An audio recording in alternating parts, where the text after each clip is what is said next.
Now, Bruce, just look right into the camera lens right here and tell us your name, your age, and where you were born. My last name is Lee, Bruce Lee. I was born in San Francisco in 1940. I'm 24 right now. And you worked in motion pictures in Hong Kong? Yes, since I was around 6 years old. And when did you leave Hong Kong? 1959, when I was 18. I see. Now look over to me, Bruce, as we talk. I understand you just had a baby boy? Yeah. And you've lost a little sleep over it, have you? 3 nights. And tell the crew what time they shoot the pictures in Hong Kong.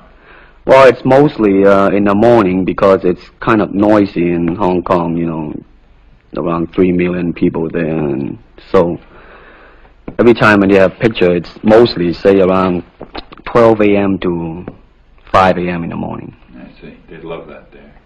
And you went to college in the United States? Yes. And what did you study? Philosophy. I see. Now, you told me earlier today that karate and jiu-jitsu are not the most powerful of the best forms of Oriental fighting. What is the most powerful of the best form? Well, it's bad to say the best, but in my opinion, I think Kung Fu is pretty good. Would you tell us a little bit about Kung Fu? Well, Kung Fu is originated in China. It is the ancestor of karate and jiu-jitsu. It's more of a complete system, and it's more fluid. By that I mean it's more flowing. There is continuity in movement instead of one movement, two movement, and then stop. Would you look right into the camera lens and explain the principle of the glass of water as it applies to Kung Fu? Well, Kung Fu, the best example would be a glass of water. Why? Because water is the softest substance in the world, but yet it can penetrate the hardest rock or anything, granite, you name it. Water also is insubstantial. By that I mean you cannot grasp hold of it. You cannot punch it and hurt it. So every Kung Fu man is trying to do that, to be soft like water and flexible and adapt itself to the opponent. I see. What's the difference between a Kung Fu punch and a karate punch?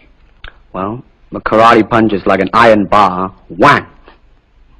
A Kung Fu punch is like an iron chain with an iron ball attached to the end, and it go whang, and it hurt inside. Okay. Now we're going to cut, and in just a second we'll have you stand up and show us some Kung Fu and some movements in Kung Fu. Okay. Cut. Got it. Test X2, take 1, speed. Now look directly into the camera, Bruce. Directly at it. And now give me a 3/4 this way. And hold it. And give me a profile that way, all the way. Good. Hold it. Now come back to a profile on the other side. And hold that. Give me a 3/4 on that side. And then give me right into the camera again. All right. Now the camera will pull back. And Bruce, first show me the movements in the classical Chinese theater. Classical Chinese Well, theater. you know what we talked about in the office. How they walk and how they start to move. Well, in Chinese opera, they have the warrior and then the scholar. The way the warrior walk will be something like this. Walking this way, straight, come out, bend, straight, and then walk out again. An ordinary scholar would be just like a female, a weakling, 90 pounds in Child Atlas. You'll be just walking, you know, like a girl, real, shoulder up and everything. So by the way they walk, you can immediately tell who they are. Right, what character they represent. Now, show us some Kung Fu movements. Well, it is hard to show it alone, but I will try to do my best. All right, maybe one of the fellows will walk in. You want to walk Yeah, in? it would be... Go ahead. Go ahead. Come on, lady. Okay. There you go. Although accidents do happen, but, you know... There are various kind of strike. It depends on where you hit, then what weapon you will be using. To the eyes, you would use fingers.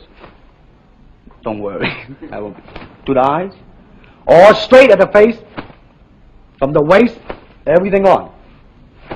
Hold it just a minute. Let's move this gentleman around this way so you're doing it more into the camera. Okay, swell. And then there is band arm strike, using the waist again into a back fist. And let's have the assistant director back up just a way. Okay, go ahead. Continue.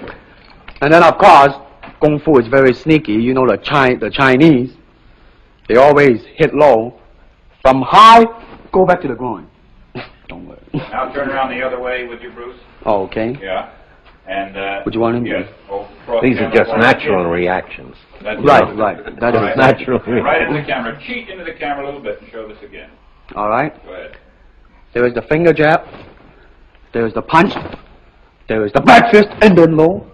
Of course, then they use leg straight at the groin or come up.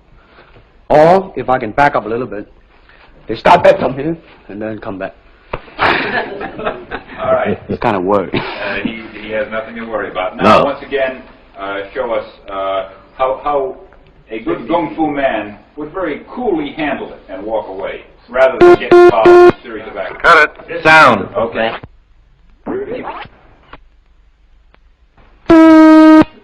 Test X2, take 2. Speed. Now, Bruce, so that we can clearly see what you're doing this time, we'll face the fact that there's nobody there. Okay. Show me now the difference between Jiu-Jitsu, which is long and involved, and Kung Fu, which is very quick if you have an opponent. All right, for instance, you will read it in a book, in a magazine and everything, that when somebody grab you, you will first do this, and then this, and then, thousands of steps before you do a single thing.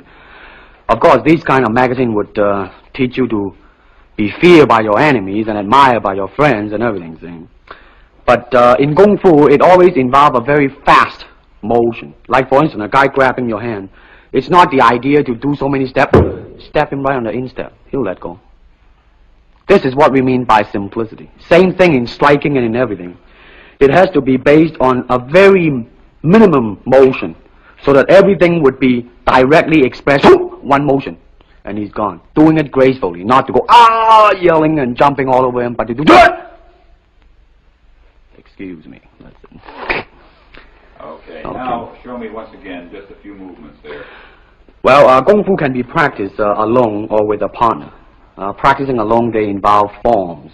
Some imitate a crane, a monkey, a praying mantis. This is a crane form. Start off.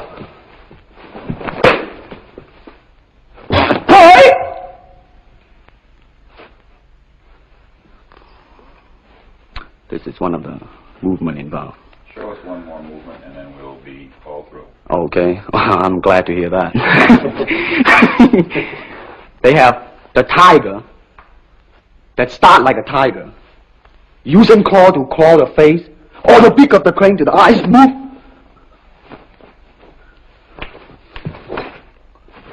This is some of the movement involved. Thank you very much. Thank you very much.